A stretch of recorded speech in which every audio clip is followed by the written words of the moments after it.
In 2020, one of the most notorious releases ever happened. On the 10th of December, Cyberpunk was officially released to the world. After 7 years of waiting, fans finally were able to get their hands on what they had been wanting. However, as we know, this started awfully. With 30,000 copies being refunded and Sony removing the game from the PlayStation Store, CDProjeck Red couldn't really hold their heads up high. What didn't help was the lack of actual journalism from the gaming journalists about whether or not this game was any good, with most of them rating it a 9 or a 10 out of 10. The issues around this game's release were so massive that it ended up going onto worldwide news. I even remember walking into the lounge where my parents asked me, who have zero interest in games, whether or not I had bought the game and if I should be returning it. Now, the reason that I'm mentioning this in today's topic is because we're talking about gaming refunds. More particularly, customers' rights to a return. When should you be allowed to return a game? The confusing world of different marketplaces and the rules that they have outlined, and most importantly, the weird middle ground that games sit in as an entertainment product and a consumptive art. So make sure to go grab a cup of tea, let's sit down and discuss gaming refunds and the complex world of those.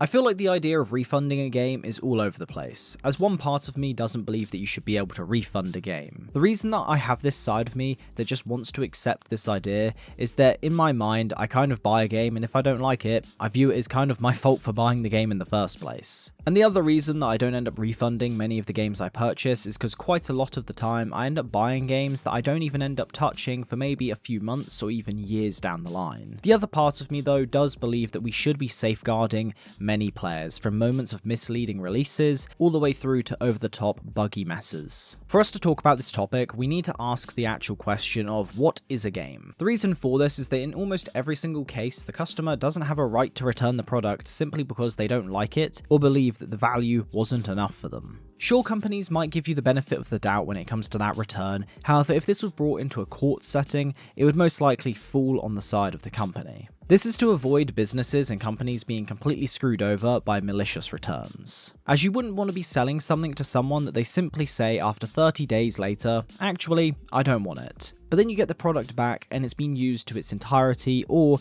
there's little things that are making it borderline unsellable. However, the caveats to this is that most games nowadays are sold via digital products, and they're not necessarily something that you can return in a worst state. So we have safeguards in place in the real world for actual products for the businesses, but for the most part, especially in the West, we have plenty of safeguards towards customers. In the UK, for example, we have the Consumer Rights Act, which allows customers to return a product within 14 days of its purchase and receive a full refund. However, this is under the condition that they are unable to fit the purpose of its intended usage and what it was sold for, or it's faulty. Most companies offer a longer returns period, however, this is what the law states. Past the 14 days, your rights do change. They change from you being able to get a full refund to the right to repair, which can last for the 6-month period since purchase. This means that you can't just walk in and demand a refund or exchanged, but instead, the company has the ability to repair the item, and if it's unsuccessful with doing so,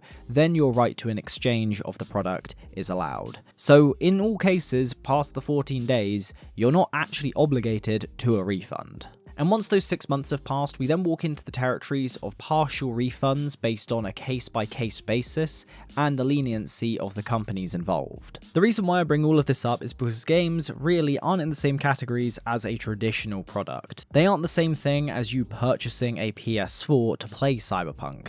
They are blurred in the world of an entertainment product. If you walk into a cinema and pay £50 for 2 tickets, you're not entitled to a refund simply because you didn't like the movie or once the movie has simply started playing. So we know that within the world of just pure entertainment, refunds aren't actually valid unless it's prior to the experience of the entertainment, which is fair enough. The same way that I wouldn't view a customer having any right to ask for a return of their money if they've eaten half or all the way through an entire Big Mac. It just simply doesn't make sense when you've already consumed the product or you've already taken in the entertainment value. So where do games actually sit?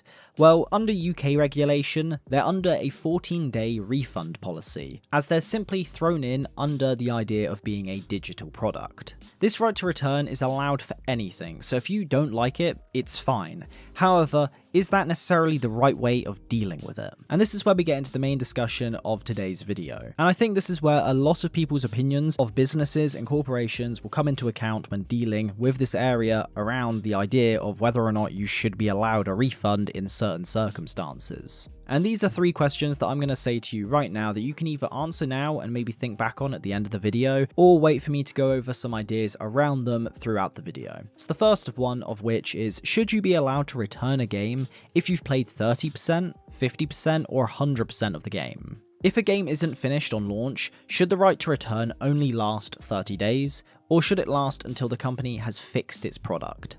And lastly, what constitutes an unfinished game and an unfinished product? Those 3 questions are what I want to explore with you alongside a few other areas, such as company refund policies, the difference between a physical and digital product, and lastly, what is a justified reason to return a game? So let's sit down and talk about all of those things. If you enjoy video essay content around games and topics within the gaming industry, such as this one, then make sure to hit the subscribe button and leave a like on the video if you enjoy it. It helps grow the channel and it'll help get the video out there for other people to see. If you want to join a community of people who just want to talk about these sorts of topics, help each other out in different ways, then make sure to come join the Discord down below. And lastly, if you want to support the channel any further than just hitting the subscribe button, then make sure to head over to the Patreon for early access to videos like these, as it only costs the same amount as a coffee per month. Now let's unpack the idea of refunds within the world of gaming. I believe the first place to start with understanding the realm of refunds within the world of games is first truly trying to understand what we would actually class a game as in the first place. Some people may like to say the phrase, I don't want to buy a game that's just an interactive movie, which means that you are ceding the ground to the argument of games, or at least some games are similar to movies. Games like RDR2 and The Last of Us are examples of this that are typically used, but that's one end of the spectrum of this argument, and the other end are the likes of Alan Wake. The reason this argument is one that I think is really important to start with is because it goes over this idea of the 2 main types of products, which are entertainment and physical assets. There is obviously room for something like a digital asset argument, and we will be getting into that later. For games though, they aren't by any measure similar to something like a laptop, a washing machine, or your phone. And they aren't something physical that you can return within 14 days just because they weren't what you thought they were. The reason for this is that you might spend 50 hours in a game and then have completed everything you wanted, and now you've just chosen to return it for no other reason than wanting the game for free. As I mentioned earlier, if you go into a cinema and don't like the movie, or even couldn't make it to the screening,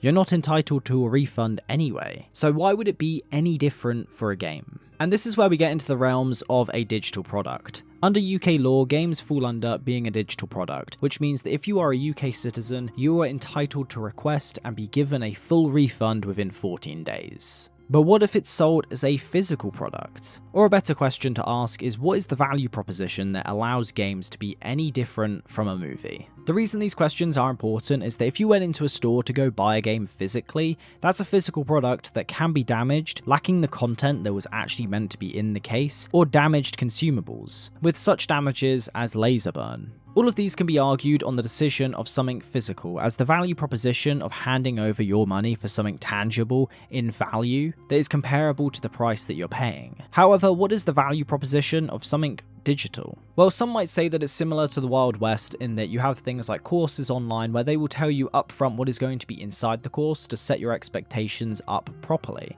to hopefully stop you from getting a refund in the first place. When you buy a course, you might find yourself feeling as if it wasn't up to scratch to your expectations. However, it's up to scratch of the expectations given by the person selling you the course. So should you be allowed a full refund because you expected something that wasn't actualized? So to try and avoid scams on the customer, the 14-day returns policy was introduced into the UK. However, many people and companies will have within policies the waiver of rights to return, so that this doesn't really work. Now, the reason this is such a weird area is that digital products are hard to argue for and against the value proposition outside of the promise being made. To understand this a little bit further, we need to talk about games like Halo Infinite, Cyberpunk 2077, and Fallout 76. All 3 of these games are the type of releases that would justify a return. Halo is more in my opinion, however Cyberpunk and Fallout 76 both dealt with their handful of legal issues due to their state on release. This opens us up to another part of the digital product, which is full functioning products and what classifies as misleading marketing for them. One of those is far easier to argue in court, that one being the fully functioning product. However, the other one is a bit harder to argue, as most gaming companies will use specific wording when talking about their game and what to expect, as they know that it's easier to be caught out on legal ramifications for misleading marketing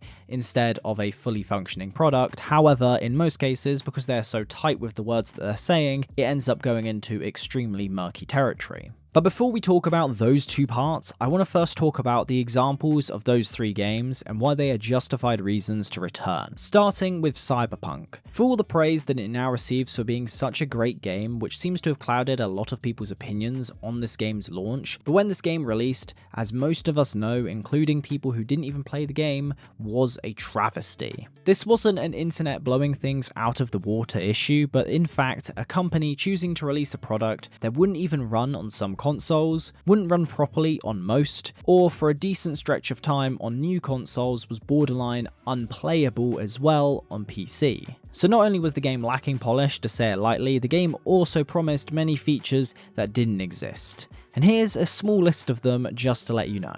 A wanted system and corrupt police. Immersive police intervention changes with the area of the committed crime. Half-baked combat. So-called strong RPG elements. Decisions that will affect the world in a proper way, weather systems that also affect the player, and true weapon customization. That's small but many meaningful items that were promised for this game's release that never made it or didn't even get added until a few years later. So not only was the game unplayable for most players, it was also not as it was promised. So that would fall under the umbrella of misleading advertising and a product not suitable for its advertising purpose and therefore faulty. Halo Infinite is the definition of what happens to the modern day FPS gaming market. Roadmap after roadmap.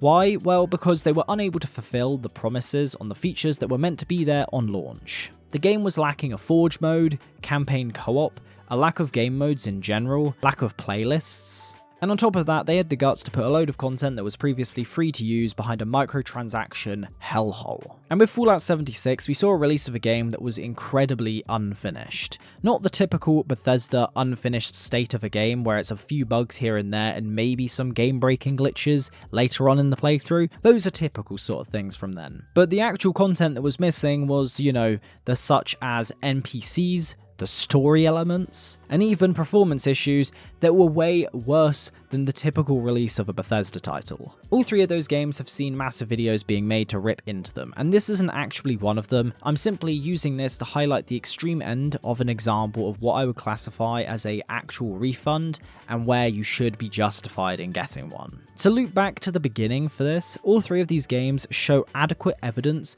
that proves that they either weren't what was promised or were misleading in what the product would actually be on launch. And what this ends up leading me to is trying to understand if you should be allowed to return a product if it can be fixed within 30 days of launch. So let's set the scene. You're hyped up to buy the newest game, and even though you didn't buy it and pre-order it, after the first couple of days of the reviews being mostly positive, you chose to buy it. And then you end up finding out that it's actually half-baked. It needed more time in the oven. It has plenty of bugs and isn't a finished product. However, the company put out a statement and they say that they're driven to fix the game within the first 30 days, and due to that, they won't be allowing refunds. Do you think that would be something that's fair? Obviously, they can't just do that and stop refunds from happening because it's against, customer rights and that sort of thing. However, what they can do is put out roadmaps that are supposedly filled with good intentions on how they're going to fix the game, and on top of that, allow you to see into how they're going to do it. So generally speaking, I do think that most people would agree that you should be allowed a full refund of a game in that scenario. But now let's shift that time frame by a month, let's say.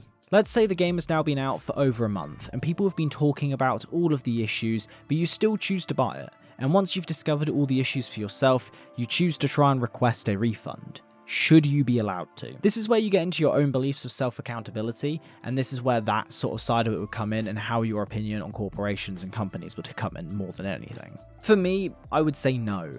But that's because generally I hold the opinion that games generally shouldn't be refunded, as I mentioned earlier, unless it's a disastrous launch where the game could be labelled a scam. In this case, the game would have had all the coverage, statements and info around the game's issues, but you still chose to go out of your way and purchase the product. So why would that person be afforded a refund for a product that wasn't finished, however all the information around the product being unfinished was already out there? The reason why I think this is such a tricky issue is because after the 30-day launch of the game, you already know exactly what the state of that product is. So if you went into a store and they told you about this laptop and how it's got all of these issues, but you still chose to buy it and then you return it based off those issues that were highlighted to you, they can just refuse you the refund. But on top of that, if let's say you leave it for the 14 days, the company is completely within their rights to either offer you an exchange or right to repair. So if a company is allowed to repair the product within that period of time, what constitutes a repaired game? See, this again is a really tricky thing to understand within games,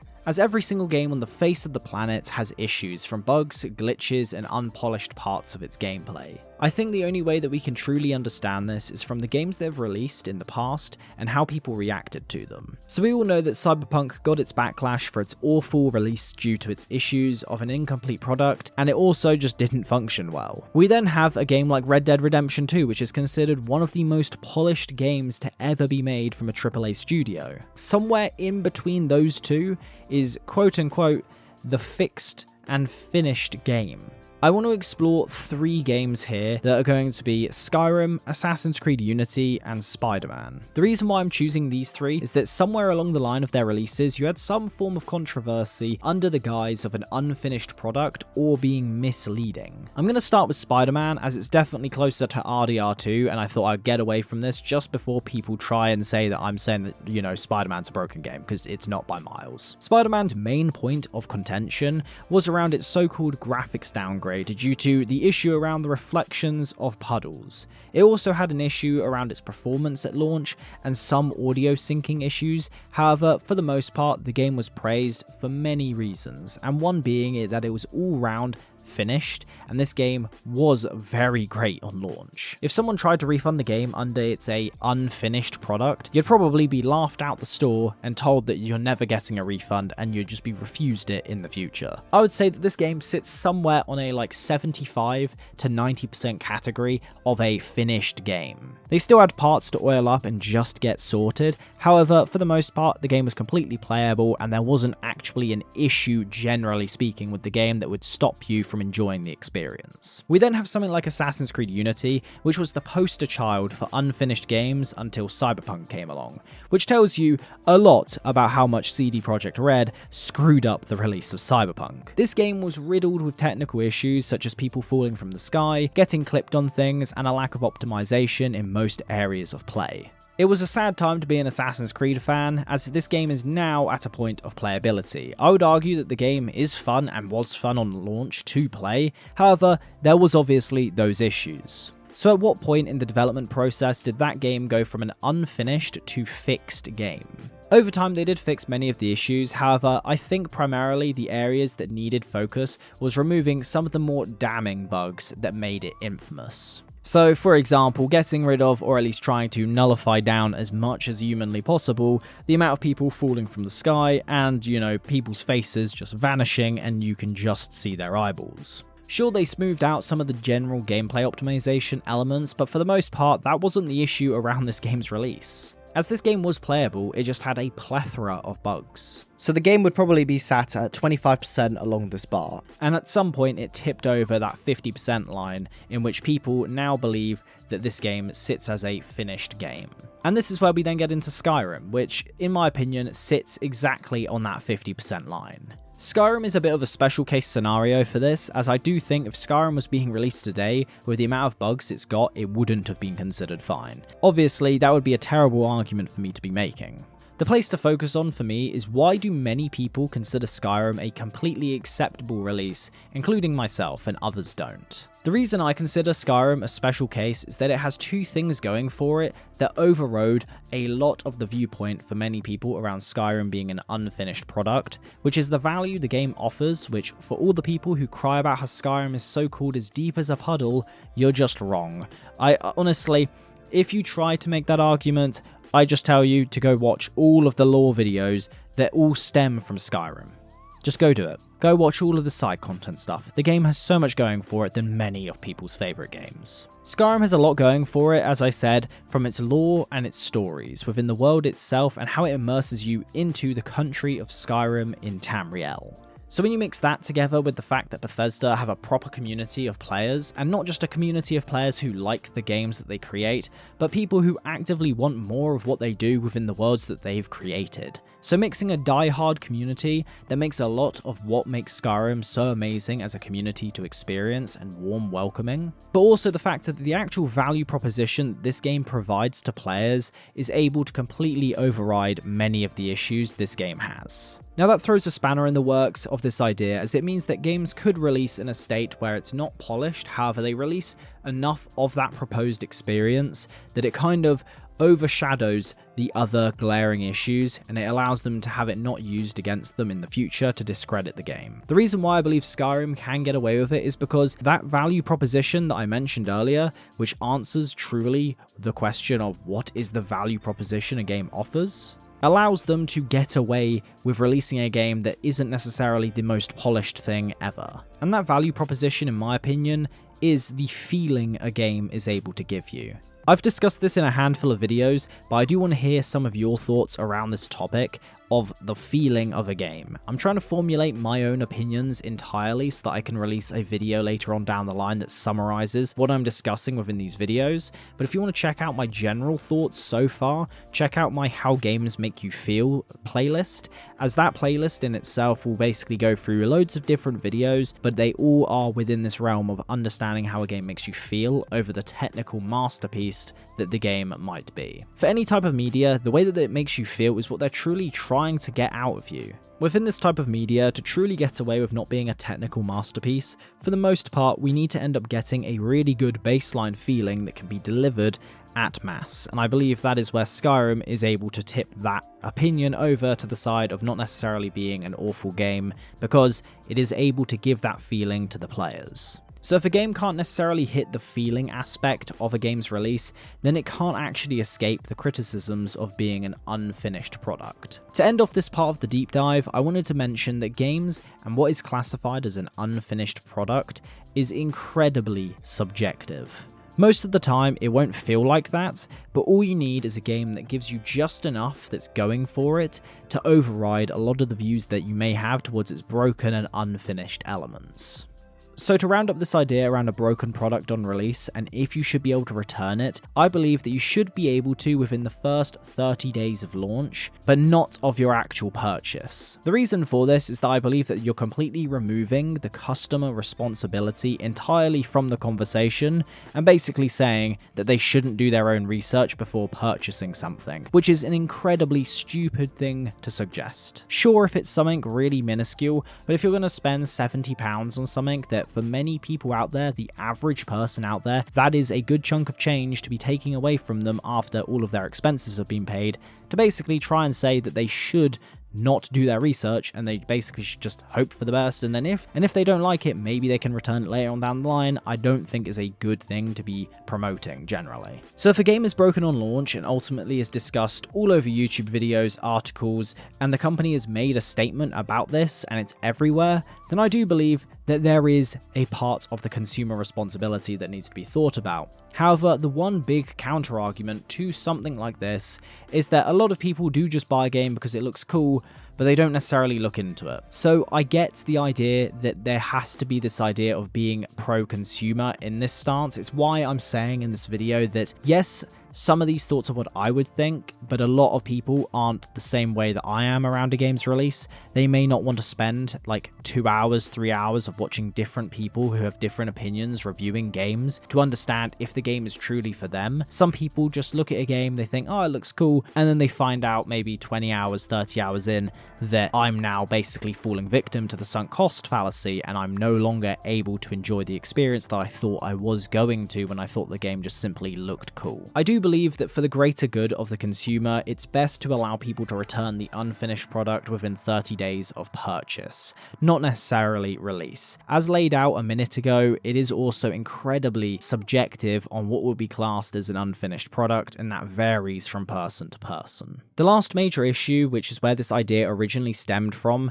but ended up primarily focusing on this idea of whether or not a game is fully functioning, is the other side of refunds, which is the anti-company and attempts to be extremely pro-consumer, which is refunding something that you've obtained the value from, but you still want the return. So the question that I have for you that I want to explore is, should you be allowed to refund a game based off the percentage that you've played? Now, Steam has the 2-hour refund policy. However, I don't believe that time is actually a good metric to base off of whether or not you should be due a refund or not. The reason for this is that plenty of indie games out there, and even some all the way up to AAA games, are maybe 6 to 10 hours long. So why should you be able to use the argument that based off the time is when you should be allowed a refund within the first 30 days? With that being the case, should you be allowed to 100% a game and then just return it because you played it within the time frame? So if you're following through with what I'm basically saying, which is, should you be allowed to return a game if you've 100%ed it? And I'm assuming the majority of you would probably say no, you shouldn't be able to, which I'm hoping is the case. Then what percentage should you be allowed to return a game?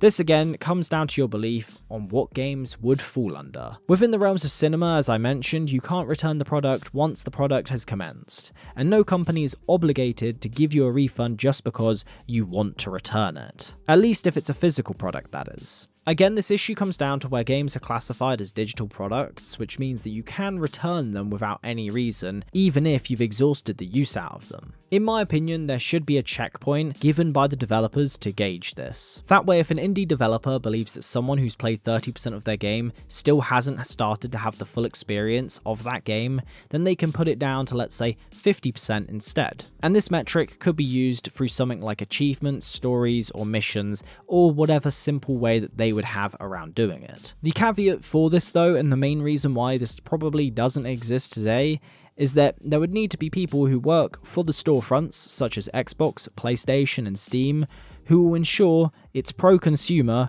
and not anti-consumer as a decision-making method. Because let's say a company decided to throw in the idea that you needed to have at least played 10% of the game to start to get that experience, and anything over 10% would be classed as a non-required refund. This would allow storefronts to be able to gauge this experience. Again, this is why it probably doesn't exist, because it would actually require a lot more effort on, the storefront's end than just saying, yeah, sure, you can purchase our game here. And giving these people abilities to play these games, early access for example, even if they have to sign some form of waiver, and they can turn around and say that you should be allowed to return the game maybe at 50% of the playthrough, because it's not until 50% that you actually start to experience the game properly. And then by that point, the storefront can turn around and say, would you like to accept this deal or not? Because if you don't, we're not putting you on here, but if you do, then we'll put you on. That's one way of looking at it that isn't really a fully formed idea of mine. I just wanted to kind of get it out there and understand if other people would be for the idea of a percentage-based system for a game refund.